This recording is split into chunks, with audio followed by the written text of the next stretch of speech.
Je vous ai publié récemment plusieurs vidéos sur la marche et vous m'avez écrit pour me demander de revenir sur un point précis, pourquoi la marche augmente la longévité, pourquoi on vit plus longtemps lorsqu'on marche davantage, et je vous consacre cette vidéo-ci sur ce sujet-là. Je vais prendre le temps de répondre à vos questions et je le fais dans quelques secondes.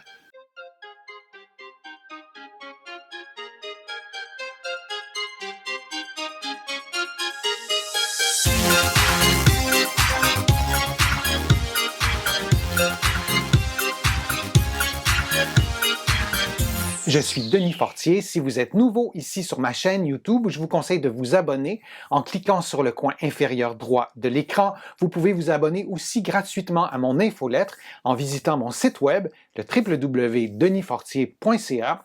Vous allez pouvoir faire aussi une contribution en ligne. Vous le savez, ça m'aide à vous présenter de plus en plus de nouveaux contenus sur le web. Maintenant, la marche, les bienfaits de la marche, vous le savez, je suis vraiment convaincu de tout ça. Je vous en ai souvent parlé et dans une récente vidéo, je vous ai parlé du fait que la marche augmentait votre espérance de vie, augmentait votre longévité. C'est quand même des bienfaits qui sont considérables et je voulais revenir sur ce point-là.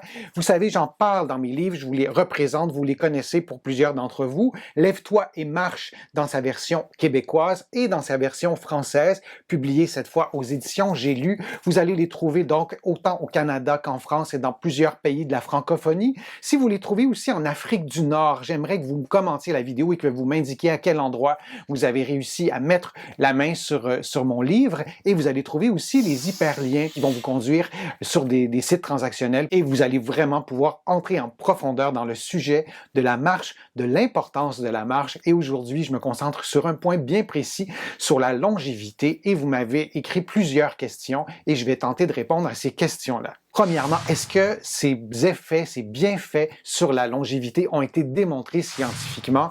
La réponse, c'est oui, et non seulement la réponse est oui, mais les niveaux de preuves qui confirment que la marche augmente votre espérance de vie, ces niveaux de preuves sont très élevés. Il y a une étude notamment très sérieuse qui a été faite auprès de 5000 participants de 40 ans et plus qu'on a suivi pendant 10 ans. C'est très costaud comme étude, et les personnes qui marchaient 8000 pas par jour vivaient plus longtemps que les personnes qui marchaient 4000 pas par jour. On a mesuré le taux de mortalité, le nombre de personnes qui décédaient pendant cette période de 10 ans, et les personnes qui marchaient 8000 pas par jour avaient un taux de mortalité de 50% inférieur. C'est une énorme différence, donc de marcher 4000 pas ou 8000 pas par jour pendant 10 ans diminue votre taux de mortalité de 50%. Il y a aussi d'autres études qui sont arrivées à des conclusions semblables. Évidemment, si on compare différents groupes, si on compare des personnes, par exemple, qui ont des maladies précises, les chiffres changent un peu, mais on arrive toujours à la conclusion que la marche augmente la longévité. Un autre chiffre aussi qui est intéressant à retenir, c'est que pour chaque 1000 pas que vous faites chaque jour, votre risque de décès prématuré, votre risque de mort prématurée diminue d'environ du tiers. Ça aussi, c'est un chiffre intéressant. Et 1000 pas par jour, c'est impossible de le quantifier en minutes précisément pour chacun d'entre vous. Mais dites-vous que si vous marchez 10-15 minutes de plus par jour, il y a des effets énormes sur votre espérance de vie et aussi sur votre qualité de vie. Une question que vous m'avez aussi posée en lien avec ce sujet-là, pourquoi le fait de marcher augmente à ce point notre espérance de vie? La réponse est relativement simple. Il y a 3 raisons pour lesquelles la marche améliore votre espérance de vie. Il y en a en fait plus que 3, mais les 3 principales sont les suivantes.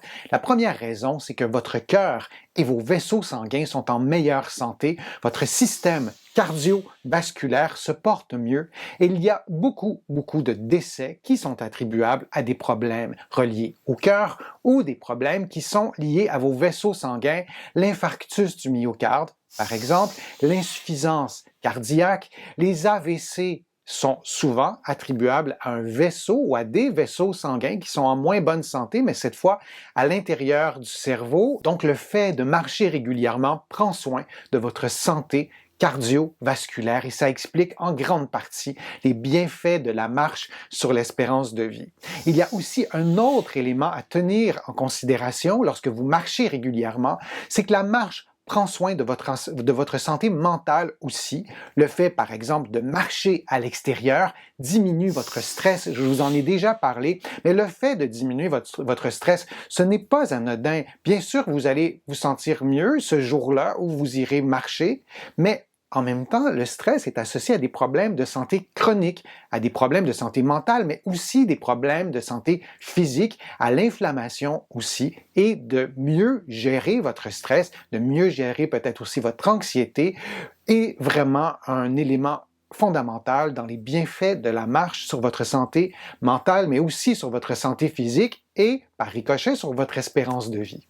Le troisième élément qui explique les bienfaits de la marche sur votre espérance de vie, c'est que la marche stimule la contraction musculaire et on sait maintenant, on ne le savait pas il y a quelques décennies, mais on sait maintenant que la contraction musculaire, l'activité de vos muscles participe non seulement au mouvement, mais participe aussi à votre santé métabolique, à votre santé physique et mentale. La contraction musculaire libère des hormones, libère des messagers chimiques et ces hormones, ces messagers chimiques favorisent une meilleure santé et ça, il n'y a aucun doute là-dessus. Une autre question que vous m'avez souvent posée, vous me demandez si de marcher, c'est bon pour la santé, mais aussi est-ce qu'il y a une intensité des pas, une vitesse de marche qui est préférable.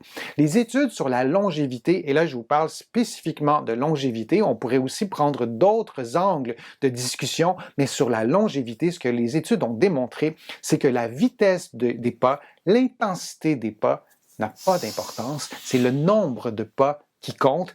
Et une raison qui explique cela, c'est que la contraction musculaire, les bienfaits de la contraction musculaire, les bienfaits de l'activation du système cardiovasculaire sont présents, même si vous marchez à basse vitesse.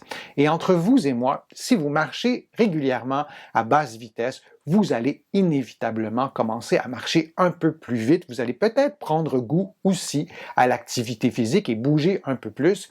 Donc, de marcher plus souvent, c'est important en nombre de pas et ne vous souciez pas tant que ça de l'intensité des pas.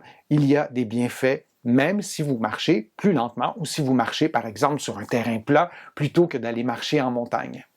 Est-ce que vous pouvez perdre du poids en marchant? Ça a aussi été une question que vous m'avez posée très fréquemment. Je vais prendre encore l'angle de la longévité. Les personnes qui marchent plus souvent ont un indice de masse corporelle un peu plus bas. Est-ce que vous, si vous marchez plus régulièrement, vous allez perdre du poids? Il n'y a pas une réponse unique à cette question, mais si on regarde une population qui marche 10, 15, 20 000 pas par jour, et c'est des objectifs qui sont atteignables, ces personnes, ces populations ont une prévalence d'obésité inférieure à des populations qui marcheraient beaucoup moins. Et en terminant, si vous souhaitez marcher davantage, parce que je suis convaincu que plusieurs d'entre vous, vous souhaitez marcher un peu plus, je vous conseille d'augmenter le nombre de pas d'environ 1000 pas par jour, par mois.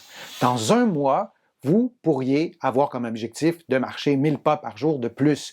Et le mois suivant, vous augmentez, vous ajoutez un autre 1000 pas par jour additionnel. Allez-y lentement, d'aller trop rapidement. Parfois, on se démotive, on se décourage, on n'y arrive pas, mais les études ont démontré que de marcher 1000 pas par jour de plus, par mois, était souvent un objectif atteignable, réalisable et qui pouvait être intégré à nos activités de la vie quotidienne.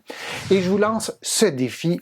Je vous invite à marcher 1000 pas par jour de plus d'ici un mois et je vous demande de venir témoigner dans un mois si vous avez atteint l'objectif. Et si vous n'avez pas atteint l'objectif, écrivez-moi quand même un commentaire. Je vais être vraiment très, très heureux de vous lire. Vous savez, j'adore lire vos commentaires. Je les lis tous.